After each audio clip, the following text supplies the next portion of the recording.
What's up, everybody? Welcome back to another episode of Rams Brothers. I'm your host, Dean, and I'm joined, as always, by my brother and the other great host of this show, Nick. And Nick, the Rams' free agency frenzy has begun. They've already added 2 players. They've re-signed a couple of players already to their current roster. But first and most importantly, how are you, my good brother? I'm good. I'm going to do something that Dean always forgets to do at the beginning of the episode. Like and subscribe. Appreciate all you guys watching. If you are a big fan, you can always buy the merch, which if you're watching on YouTube is below us at the YouTube shop. You can get cool hats like this Rams Brothers hat that I'm wearing right now, and appreciate all you guys. Yeah, make sure you guys like and subscribe. We got a lot of fun content coming up in relation to free agency. This is just day 1 of free agency frenzy for the Rams, and it continues all the way until March 13th, where they can continue to legally tamper, and then it'll continue all through then, and then all through the draft, we'll have you guys covered. So some fun stuff coming up, and I wanted to kick off this episode from a quote from our dad, just because the Rams' organization is moving in a certain direction, and you can kind of feel it coming out of last season. So this quote I felt like was really important just to kick off the episode. To see the Rams jump out and make 2 deals quickly is an indication of a specific game plan that Les Snead and Sean McVay have been building since the day after the playoff loss against the Lions. Trust them implicitly. That's how I feel about the organization right now. And the first couple of moves, re-signing Demarcus Robinson to a 1-year deal, tendering Alaric Jackson, tendering Ronnie Rivers, making 2 additions, Kevin Dotson obviously signing a big deal as a free agent, and then looking at Jonah Jackson and Colby Parkinson. So like 2 big time ads, but I feel like just to kick us off, the way that they tendered Alaric Jackson and Ronnie Rivers gives us a pretty good indication that both of those guys are going to be back. So the tender level has still yet to be determined for both players. So that is still TBD coming out of this week. I mentioned Demarcus Robinson. He re-signed for a 1-year, $5 million deal. The Kevin Dotson signing was fantastic. A 3-year, $48 million deal. In terms of the market, the way that it shakes out, an insanely good deal because it happened prior to him even hitting the open market. He's only a $12 million cap hit this season, but his average salary per year is $16 million, which was right in line with a lot of the top guards in the league prior to the market opening up. And right now, this guard market is on fire. Like Howie Roseman and the Philadelphia Eagles just made Landon Dickerson the highest paid guard in NFL history, giving him $21 million per year. Robert Hunt also got a bag. He got $20 million per year. It's an absolute bargain for a great player who is a vocal leader up front. It's an unbelievable job by the Rams' front office to be able to bring in this player. Colby Parkinson signed a 3-year deal, $22.5 million. And Jonah Jackson, also looking comparison into Kevin Dotson's contract, actually is up $3 million in terms of totals. So a lot is happening. And in terms of free agency, the way that everything is starting to shake out, they're prioritizing up front. They're prioritizing the interior and tight end talent and just being able to continue to run this duo scheme as well as they've been able to do, and also continue to protect Matthew Stafford. So 3 big deals right off the table to kick us off in free agency. And I would think the majority of Rams fans are happy, despite the fact that these aren't necessarily splashy signings. I think the fact that they're not big splashes leads you to believe that there is a plan in place to move forward. Like the way they got everything done fast, they know what they want to do. They know who they want to be. They want to be able to make sure that Matthew Stafford can stand upright for these, coming 2 to 3 years that are going to be his twilight years, his final frontier in the NFL. So 100%.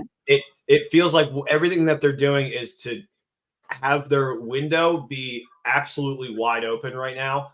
And I mean, I feel like everybody's just saying it already. So Steve Avila probably is going to be moved to center. I mean, that was the internal chatter about him when he was drafted, is to, later in his career to move into that center role. So yeah, he played 2 full seasons at center at TCU. So it's not something that is, different and unique for him to step into. So it should be a seamless transition, hopefully. I think it's definitely going to be, because he's left-handed. You think of Coleman Shelton, you make that transition so much easier because he's left-handed, but he also fully understands how the offense functions. And instead of bringing in a rookie or a free agent who has to learn it from scratch, Nick, to your point, that is a seamless transition. Like Steve Avila was perfect. He played every single snap from left guard. To be able to transition him over to center makes perfect sense. And then you have this interior just monster force of all of these talented players up front. And it's a way to prioritize the offensive line without paying, a top tier tackle or going out and, eventually having to draft one, which they probably still will do. I think it's a really good way to just continue to evolve the duo scheme. And like I mentioned, protect Matthew Stafford. It's just a great thing all the way around for the organization. And the Jonah Jackson thing actually, it kind of sparks the conversation with Steve Avila moving to center too, because that 3-year deal, you're looking at Jonah Jackson, you're like, okay, $51 million. It looks like it's guard money. $34 million of that is going to be guaranteed. And it's more that they gave than they gave to Kevin Dotson.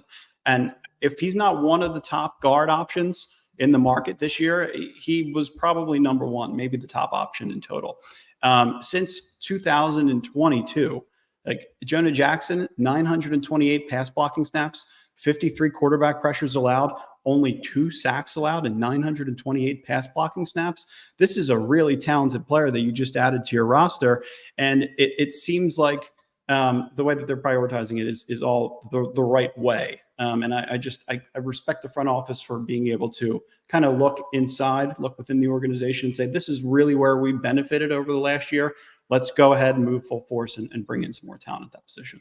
And then, to spin that into just more protection for Stafford, bring in a 6'7", 252-pound, 25-year-old in Colby Parkinson, who is going to be able to, be this stopper on the front line and also hopefully be able to make some plays.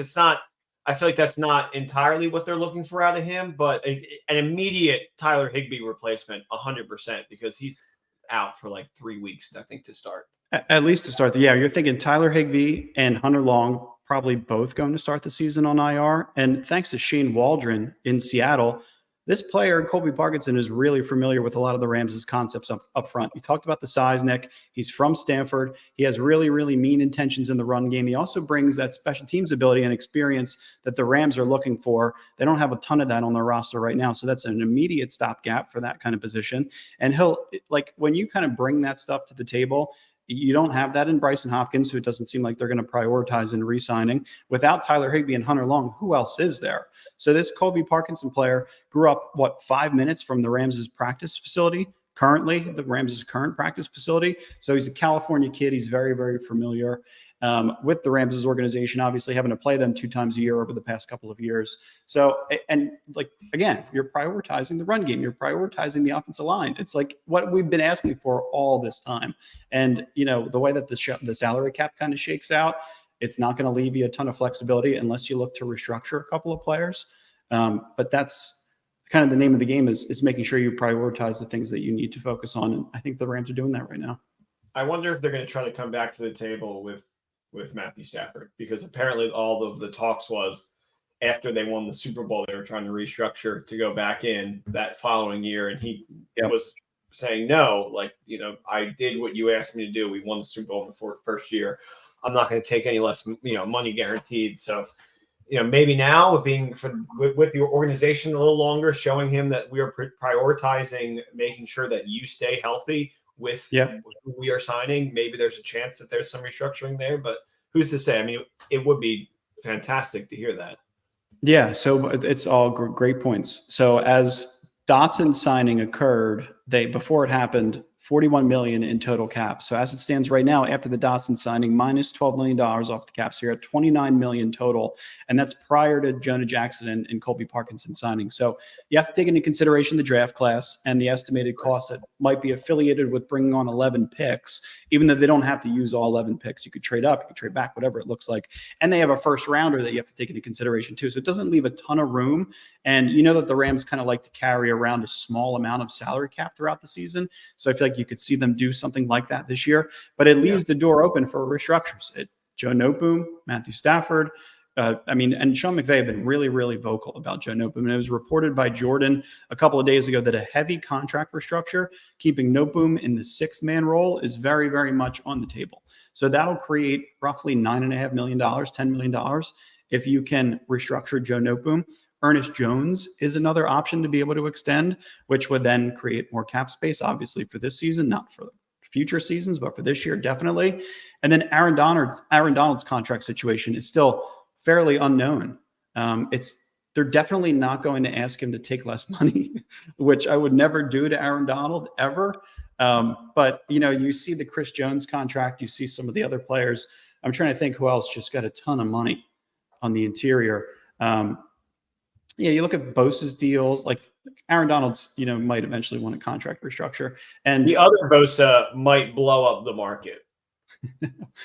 I mean, Nick Bosa already blew it up with $34.5 million per year at edge. I don't see Joey getting more than that. I think Nick Bosa is kind of the threshold for edge players right now. Probably. And then Chris Jones and Aaron Donald are right below. Interior, it's like $31.5 million per year for those kind of players. So it's really interesting, like the way that the salary cap shakes out right now. Like you could see how much money is currently allocated to the offense versus the defense. We've talked about this in previous episodes. As of right now, the offense is getting $164 million and counting without the Colby Parkinson and Jonah Jackson additions. The defense is at $57.4 million. And Seattle Rams actually tweeted at us today, and he said 65% of that has to be Aaron Donald, right? Like a large percentage of the money on defense is 100% focused just on Aaron Donald. So the way that they're going to kind of split out the cap and you kind of look to address in free agency before restructures, it's going to be really, really difficult. So I think when you kind of look at these two things side by side, you did a great job so far in free agency on day one to kick us off, getting a lot meaner in the trenches. And then you look at the other side, like, okay, it's probably time to start addressing the defense. Whether you do that continued in free agency, look at the edge position opposite of Byron Young.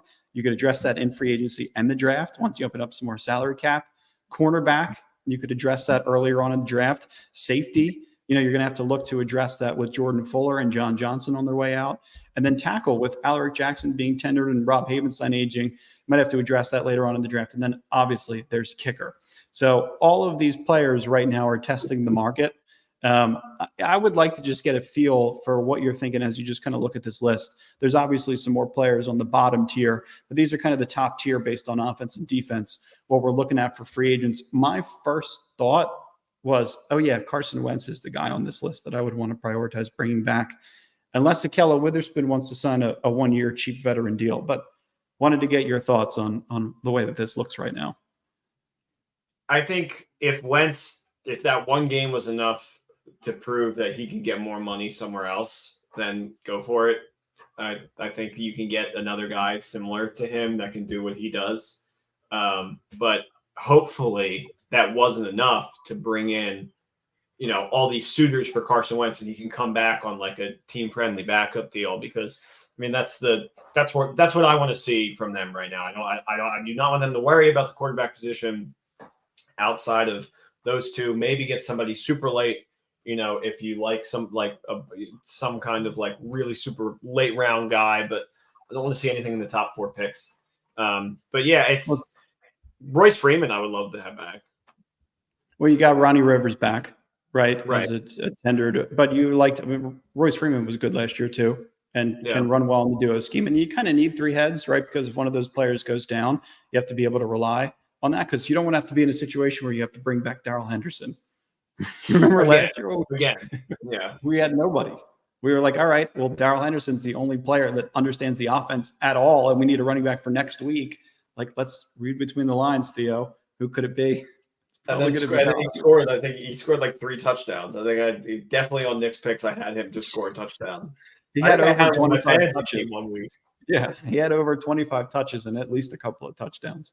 So, it was tough because like those games like that he had those impacts, they ended up losing, but they was like close. I remember being like, "Wow, Darrell Henderson's going to be on a winning team again." But just that graphic of the allocated money for the offense and the defense, it does make you think with these free agent signings that they will not trade out of the position that they're in the first round, and they will use it to find good defensive talent, which is what I'm hoping for at this point.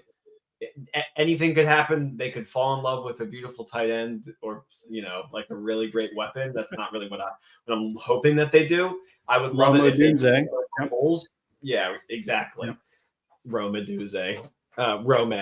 But yeah, they're going to do what they're going to do. And if they think a player like that is more important to score a lot of points and he's going to help them do that, then that's what they're going to do. And they're going to continue to ride the offense momentum and trust in the genius that they have in that, in Sean McVay, that he will make amazing drawn up plays for these great players and kind of just trust that the defense doesn't screw it up. Well, what's so interesting about the defense, like you look at the last year and they only wanted to utilize talent that was younger outside of Aaron Donald. You have a couple of veteran stopgaps in Nikello Witherspoon and John Johnson, but for the large majority, these are all homegrown talent that are starting on defense for the Rams. Ernest Jones and Byron Young and Kobe Turner and Jacoby Durant. Darian Kendrick. Like there's a lot of players within the organization already that have spent good time on the field, have taken a lot of snaps and understand the core essentials of the defense. Even if it might shift a little bit under Chris Shula, it feels like the direction right now in the draft is going to be heavily focused on the defense because of how well the young defense was able to step up in Raheem Morris's final year as defense coordinator under the Rams. Like you could just see that the way the salary cap is broken up, it's like I thought the writing was on the wall that they were going to add an edge free agent just because of how unbalanced they go from offense to defense. But like you could carry over some of the great things that happened last year and put defense, a quality product on the field that is focused around Aaron Donald and a lot of young talent. So, yeah, like I said, I hope they prioritize defense. It would be strange if there is zero drop off on just straight up from Shula to Morris. It will happen, I think, at least to start. So if you factor that in, it really makes you think, I really want them to either bring in edge, like proven edge help, or exclusively worry about filling your needed holes in the draft. And, we'll see what happens, but there may be a little panic instilling. Filling your needed holes. Pause. Yeah. Pause for dramatic hole effect. I know where you're going though, because you look at the defense, there's some stop gaps that you can make. Like you can add a 1-year veteran free agent, but like, I think you have to restructure some players before you go out and make any more moves because they don't really have any salary cap to play with right now.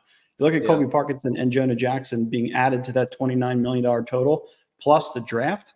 You're probably going to be walking around with maybe $7 or $8 million in your back pocket to be able to add a player. And that's not a Daniil Hunter. That's not a Brian Burns. That's not a Josh Allen. You would have to restructure. You'd have to restructure Joe Noteboom, and you'd have to maybe restructure Matthew Stafford or extend Ernest Jones in order to be able to do some of those things. So those moves shouldn't be expected anymore because of what happened today until we get an indication that they're going to restructure somebody or extend somebody. Which I bet at 2:18 p.m. on Monday, March 11th, they are trying to do that right now. I would imagine as the episode is being recorded that there is another move being worked on at this very moment. Yeah. But nothing that's happening right now. Some crazy free agent moves have happened today. I mean, I was going to ask guard market, but what, like outside of the Rams, what was your favorite free agency move so far? It has to be Kirk Cousins to Atlanta. Yeah. Isn't it? Yeah, it has to be. Yeah, just because it was so exciting. I think the Eagles also added Bryce Huff, which was another one of my favorite moves too, just because of how talented of a player he is. And that pass rush is ridiculous. I think they also added Saquon Barkley. So, a couple of really fun, splashy moves that have happened throughout the league. But I think Kirk Cousins to Atlanta with all that talent and Raheem Morris, might have to move over Detroit Lions in terms of two teams that we, root for on the side. Atlanta Falcons may have to be that number 2 priority. It's just really funny that Kirk Cousins fit Minnesota so well. The Coles Cash King, he is Minnesota. To go to Atlanta, it's a total weird bizarro situation. He's going to look weird in that black grading. I know, but Raheem Morris brought over half of the Rams' offensive staff, and Kirk Cousins operates under Kevin O'Connell's offense, and Kevin O'Connell came from Sean McVay. So, I think there's going to be zero drop off in Kirk's ability. I think he's going to be fantastic for them next year. The Achilles. Baker Mayfield is gulping right now. Yeah, Baker Mayfield with the $100 million deal. Kirk Cousins in Atlanta. The Packers and Jordan Love are bolstering up a little bit. I think they just added Josh Jacobs on offense. So, like, yeah, there's some fun happening in it. The Rams are probably going to continue investing. It's just a matter of a couple of things happening before that happens. But Nick, as you mentioned before the episode started, make sure that you guys ram it. More good stuff coming your guys' way as the moves unfold. We will be here, and we love you guys, and go Rams. Go Rams. Thanks for listening, everybody. Peace. Talk soon.